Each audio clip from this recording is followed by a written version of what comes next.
once those boosters ignite. So let's see, if we're listening to NASA audio, we just started the auxiliary power units at T-minus 5 minutes, so we're just below 5 minutes and counting. I can't believe, Ray, how many people are here. When I was with Channel 2, you know, Dan Billows does it. I have no idea, or I had no idea, Ty, of how many people are here.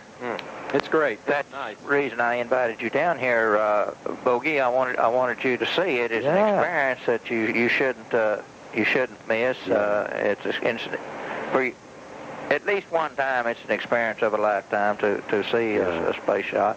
And you're going to want to be out there, not in here when this launch. No, I don't want to. No, I want to be out there. You're going to want to be out there. Get as close to that river. Yeah. In fact, on the pier if you can. You're going to feel such a tremendous launch. Go right out there where those folks are, right there in Spaceview Park, and we're coming up on T-minus, and we just have 4 minutes.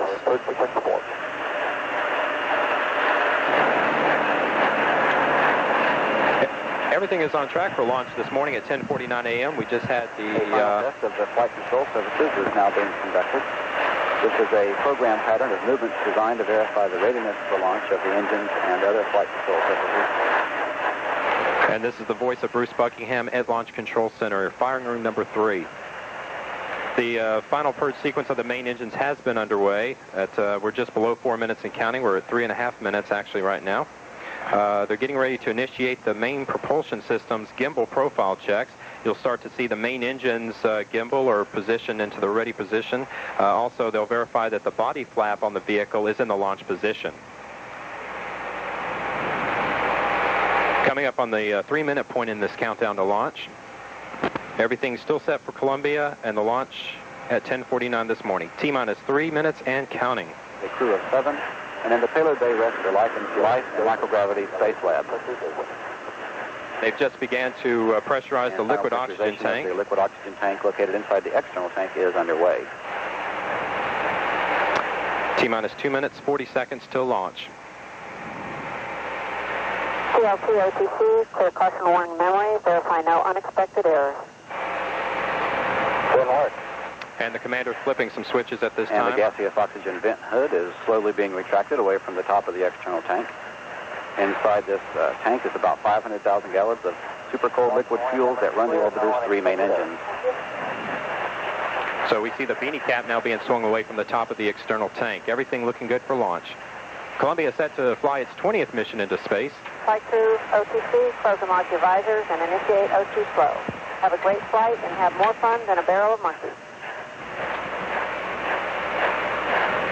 Thanks a lot, Roberta. We got the visors down to pseudo 2 on, and we are going to have a good one. Let's go for EP, LHC pressurization. And we've got to go for pressurization of the liquid hydrogen tank on the Launch external operations tank. continue on schedule. Today is the Space Shuttle Columbia. Soon will begin its 17-day international mission to conduct life and material science experiments in space. Just about a minute, 35 seconds away from launch. T-minus 90 seconds and counting. Everything's go for launch this morning. Launch pad 39B at the Kennedy Space Center. Come on and join us out here at Spaceview Park. You better hurry. Just about 1 minute, 15 1 seconds. minute, 15 seconds.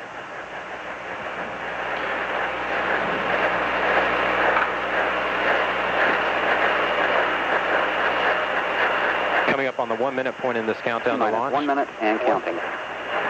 And everything is go. The next major milestone we'll see as they go for Odyssey to start. Kennedy Space Center this morning. This will be an on-time launch at 10:49 a.m. Eastern Time.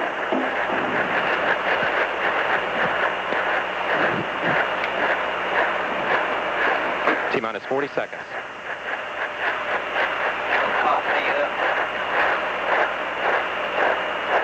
Go for auto sequence. When we have a go for auto sequence start, Columbia's onboard computers have primary control of all the vehicle's critical functions. 25 seconds. T-minus 20 seconds. T-minus 15. Coming up on a go for main engine start 12, here. 11, 10, 9, 8. We have a go for main engine start. 5, 4, 3, 2, 1. And we have liftoff of the Spatial Columbia on an international life science and microgravity mission. And we have liftoff. The tower is clear. Houston now controlling the flight of Columbia. Houston, Columbia is in the roll program. Roger, roll, Columbia. Columbia completes the roll to place the shuttle in a head-down, wings-level position for the 8.5-minute ride to orbit. It's a beautiful sight here at Space 23 seconds into the flight, Columbia's 3 liquid fuel main engines will soon begin to throttle back in a 3-step fashion to 67% of rated performance. That will dampen the stress on the shuttle's aero surfaces as it breaks through the sound barrier.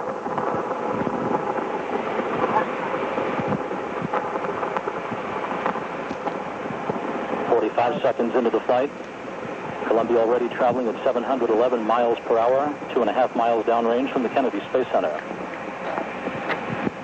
The 3 engines now beginning to rev up to full throttle, 104% of rated performance. Those main engines, along with Columbia's 3 fuel cells and 3 hydraulic power units, all functioning normally.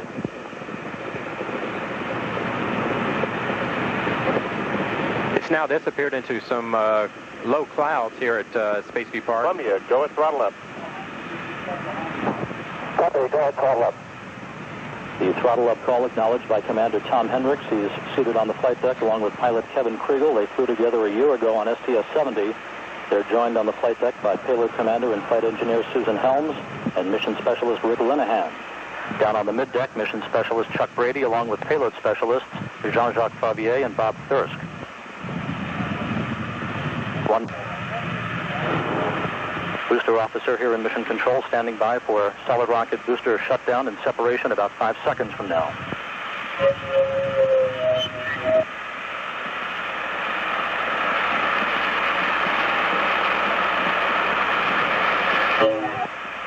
Booster officer confirms a normal solid rocket booster separation, standing by for the performance call.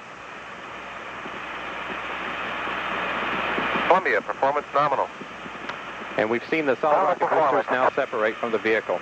Columbia's onboard computers now converging in the proper guidance and trajectory to steer Columbia towards the proper keyhole in space for main engine cutoff. Everything going well so far in the first 2.5 minutes of Columbia's 20th voyage.